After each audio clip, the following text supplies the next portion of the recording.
Puisque nous n'avons plus le droit de danser, alors dansons. Puisqu'on n'a plus le droit de chanter, alors chantons.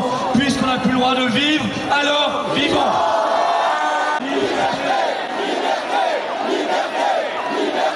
Bonjour à tous. Le gouvernement nous parle déjà de 6e vague à cause du variant Omicron, alors même que vous vous êtes demandé peut-être où était la 4e, la 5e, la 6e. Le gouvernement et ses médias. On va y revenir.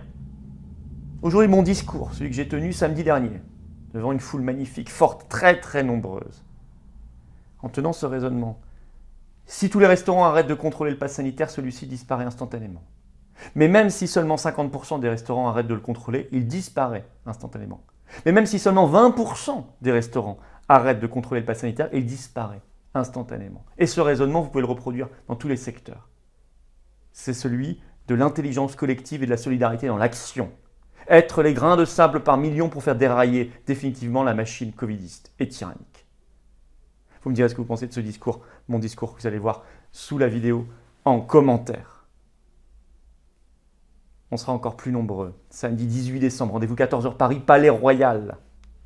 Ça va être fou. Ça va être fou. Avec nos drapeaux français, on va faire venir des gens comme là, des parents, des grands-parents qui défendent leurs enfants, leurs petits-enfants, des doubles vaccinés qui décrochent du narratif officiel. Des jeunes très nombreux, très très nombreux. Vous êtes encore plus les bienvenus samedi 18 décembre.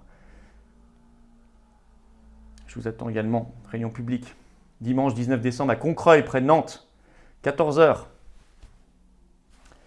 Je vous attends à la salle Le Clos du Don, entrée libre. Alors abonnez-vous à cette chaîne YouTube. Abonnez-vous, on va vers les 300 000 abonnés. Pétition nationale unifiée pour Véran d'émission, elle est en lien sous la vidéo en description. Il faut la signer, il faut la partager, il faut la mettre sur vos réseaux sociaux, c'est extrêmement important. C'est un cri du cœur du peuple de France. Et venez. Venez dans cette dynamique orange. Cette carte orange, c'est la carte d'adhérent aux Patriotes. Elle n'a jamais mieux porté son nom qu'aujourd'hui. Carte de résistant quand je vois tout ce qui se passe. Aidez-nous à vous aider. Aidez-nous. Aidez nos bénévoles sur le terrain. Par une adhésion pour défendre des belles valeurs, les générations qui viennent, notre humanité, notre pays. Le lien pour adhérer ou reprendre votre adhésion annuelle aux Patriotes est sous la vidéo en description. Il est également en commentaire épinglé et il sera, vous verrez en fin de discours en cliquant là ou là sur l'écran directement, vous choisissez. Mais n'oubliez pas, pensez-y dans quelques minutes. J'ai besoin de vous et vous, il ne faut pas rester seul. Sous la vidéo en description également un lien pour faire un don de soutien aux Patriotes et donc à la résistance tout entière. Vous voyez ce discours, toutes ces manifs et tout le reste, ça coûte très très cher. On n'a pas un centime des banques ni de l'État, pas un centime. Juste les adhérents et les donateurs et les réadhérents. C'est grâce à vous, bravo. Adhésion, réadhésion, dons sont d'ailleurs défiscalisés aux 2/3 pour vous. Pensez-y. Alors bravo, bravo à ceux qui feront là maintenant, dans les minutes qui viennent, en fin de discours, un don de soutien aux Patriotes ou qui reprendront leur adhésion annuelle. Et bienvenue à ceux qui vont nous rejoindre dès maintenant. Bon discours, vive la France.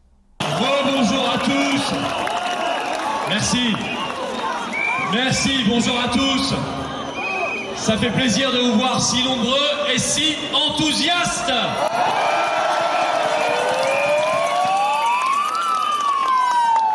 Alors vous savez, j'ai envie de parler un peu des discothèques. Non pas simplement pour des raisons de Covid et politique, je vais vous expliquer, mais aussi parce que restez bien juste après les discours. Ici, ça va être discothèque géante parce qu'il paraît qu'on n'a plus le droit de danser. Alors on va pousser le son et vous serez invités à venir sur la piste de danse libre de France. Mais quand même, ce destin des discothèques est un cas d'école. À la surprise générale cette semaine, il leur a été annoncé qu'elles refermaient, donc depuis hier soir, pour au moins 4 semaines.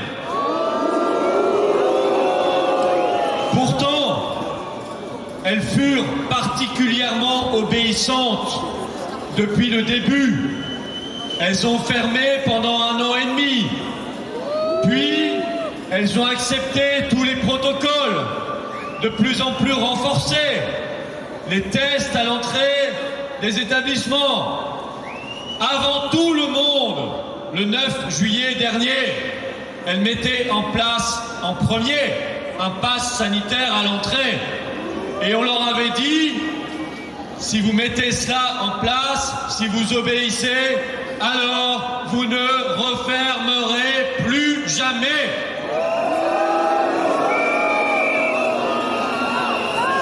Résultat, elle referme.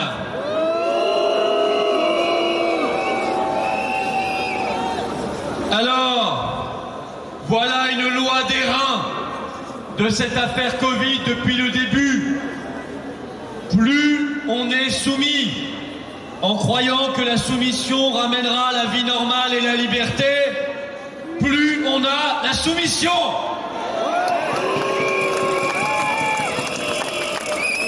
Ce n'est pas en étant soumis qu'on retrouve la liberté et la vie normale, c'est en refusant de l'être.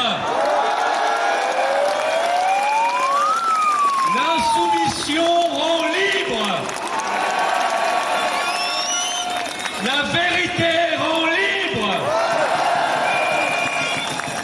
Ici, il n'y a pas des milliers et des milliers d'esclaves, il y a des milliers et des milliers de Françaises et de Français libres.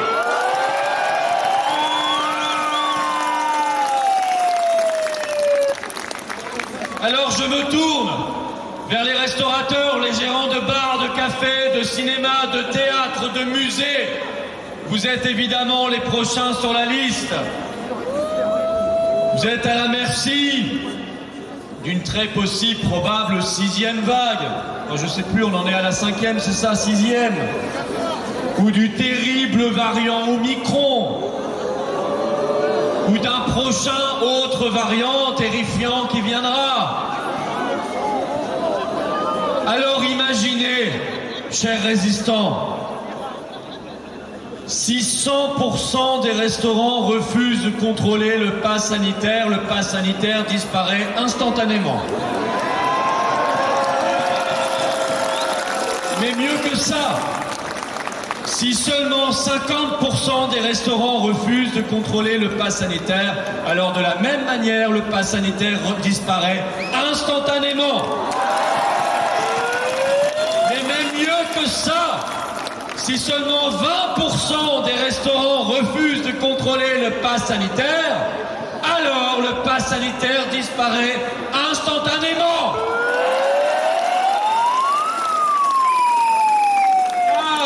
Car le bug, ce bug de liberté, un bon virus celui-ci, pour le régime covidiste, serait trop difficile à gérer, à réprimander, et finalement, il s'imposerait et il imposerait sa loi, celle de la vie normale et de la liberté. Alors soyons ce bug dans la machine. Ce grain de sable, ces millions de grains de sable qui vont mettre définitivement à l'arrêt cette folle machine covidiste.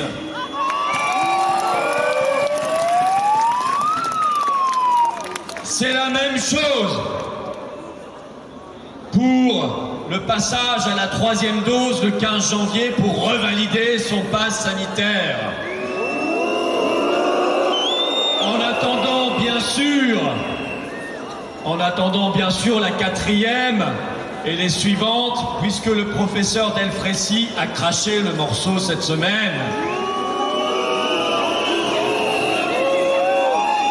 Chers résistants, tout s'arrête instantanément si des millions de doubles vaccinés refusent de suivre, décrochent et choisissent de sortir de ce cauchemar pour aller vers la liberté.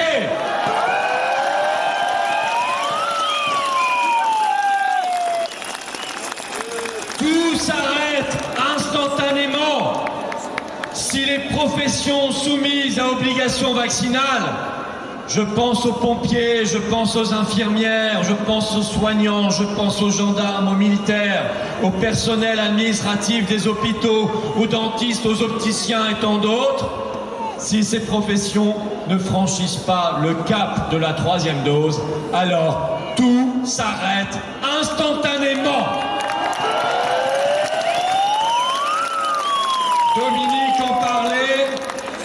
Regardez cet hôpital de Belfort, regardez cet autre hôpital du Nord Franche-Comté, contraint de réintégrer les personnels non vaccinés sous le poids du réel. Bravo à eux, le combat et la résistance payent toujours.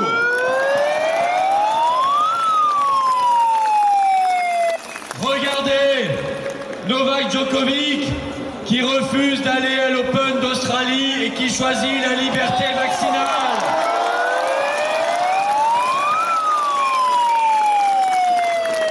Regardez cet autre tennisman français, celui-ci, Pierre-Hugues Herbert, qui fait le même choix. Faire des sacrifices, parfois de lourds sacrifices, pour défendre ses convictions et une vision de l'homme, cela nous rappelle que la liberté et l'humanité sont toujours là. Il n'a qu'à, pour nous, aller les chercher, aller les mobiliser, aller les mettre en avant, aller les mettre au-dessus de nous, aller les mettre comme des valeurs fondatrices de notre combat. Et quand nous faisons ce choix, plutôt que celui de la soumission, alors nous gagnons.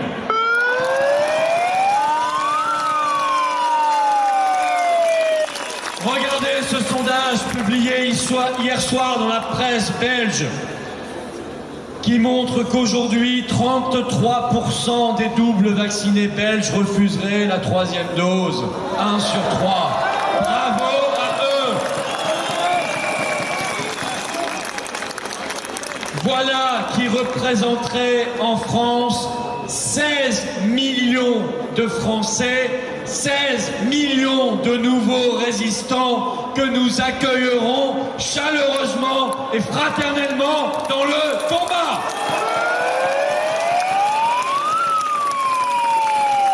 Aussi bien d'ailleurs en métropole qu'outre-mer, j'en profite pour saluer la glorieuse outre-mer, particulièrement courageuse et résistante. Et je passe ce message à nos compatriotes qui sont en train de voter en Nouvelle-Calédonie. Nous vous aimons.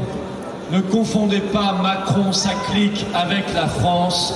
Faites le choix de la France. La Macronie est passagère. La France, elle, est éternelle.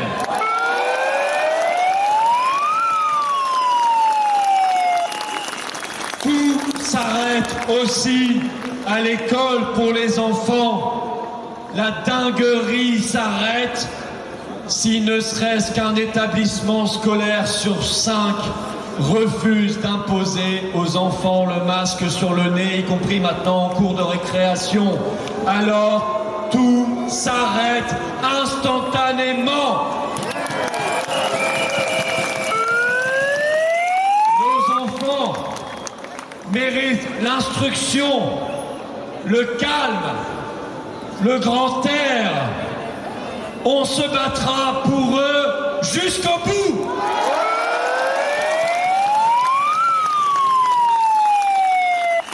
Tout cela pour vous dire que tout est toujours à faire dans le combat de solidarité et d'intelligence collective face à une volonté massive et face à des gens soudés dans leur foi et leur combat. Même l'esprit le plus tordu et le plus pervers, et Dieu sait qu'il n'en manque pas sur les étagères de notre gouvernement de dingue. Alors même cet esprit le plus fou et le plus pervers face à cette intelligence collective ne peut rien. Il n'a plus qu'une seule chose à faire, faire ses valises.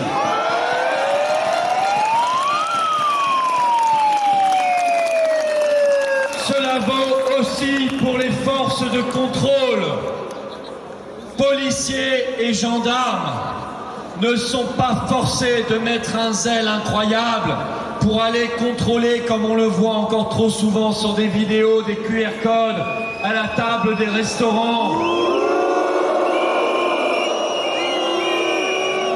se livrer à ces activités indignes, déshonorantes pour le genre humain et humiliantes pour eux. Non, vous n'avez pas l'obligation de mettre du zèle à cette folie.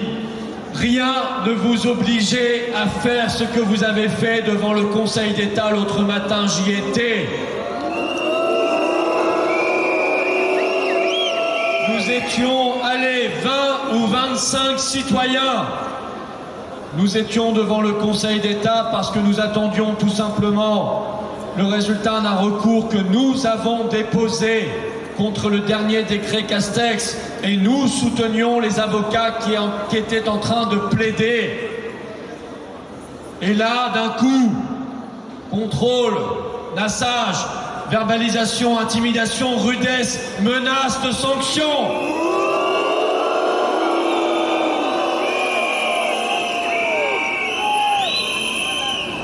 Un policier a même demandé à l'un des manifestants de se débarrasser de son drapeau français.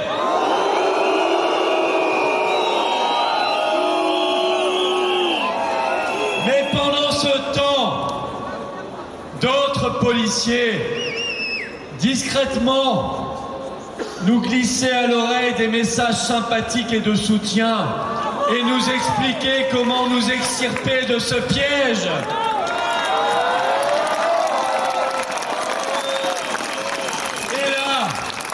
Nous avons réalisé qu'en tout temps, l'humanité subsiste toujours.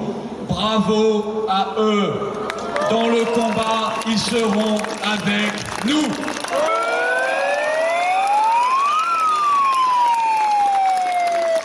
Car sinon, quel avenir dans la soumission? Faut-il s'en remettre au docteur Véran? Celui qui achète 50 000 doses à 700 $ pièce de Molnupiravir au laboratoire américain Merck, avant que la haute autorité de santé, c'était hier soir, n'interdise ce médicament parce qu'il ne sert à rien et parce qu'il est même dangereux.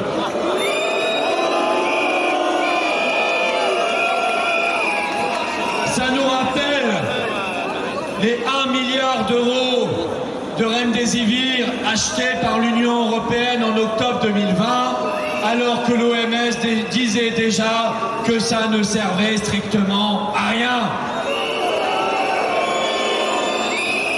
Nous mettrons Véran, Castex, Macron et toute cette clique dehors.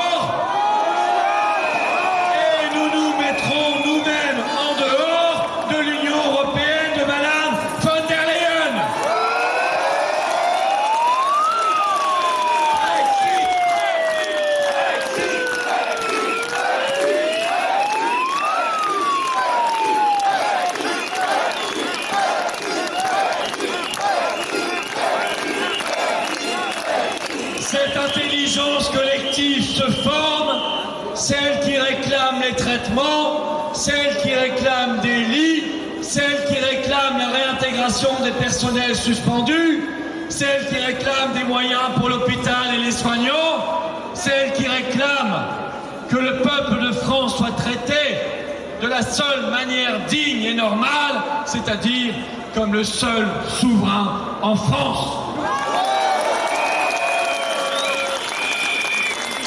Regardez comme ça bouge. Regardez ce titre de presse, le journal Marianne, qui titre ce matin « 2 ans de mensonges, de trouille, de délire ». Nous le disons effectivement depuis 2 ans, certains commencent à se réveiller. Ils sont les bienvenus dans le combat et la résistance.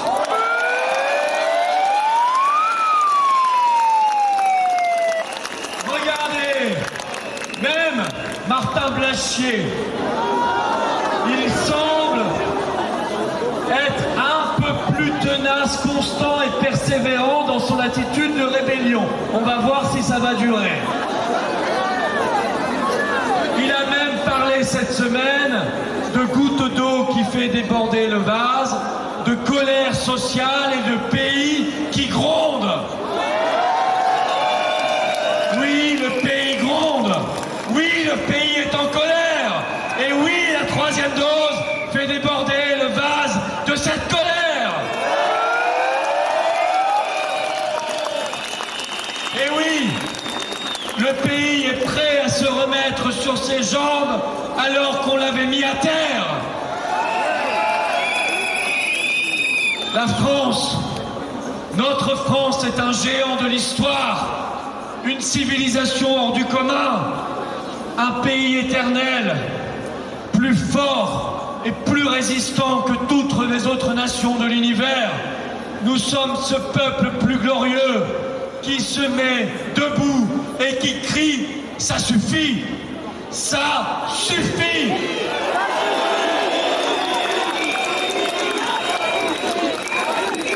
Ça suffit, ça suffit, ça suffit.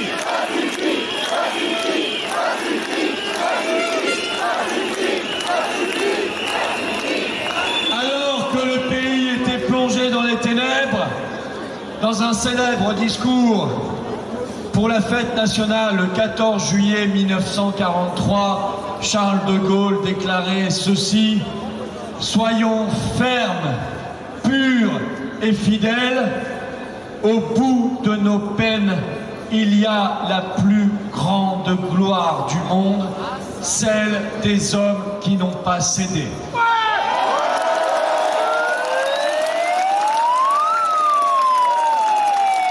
Nous ne céderons pas. Nous irons vers cette plus grande gloire du monde. Vive la liberté, vive la résistance et vive la France libre. Le jour de gloire est arrivé contre nous.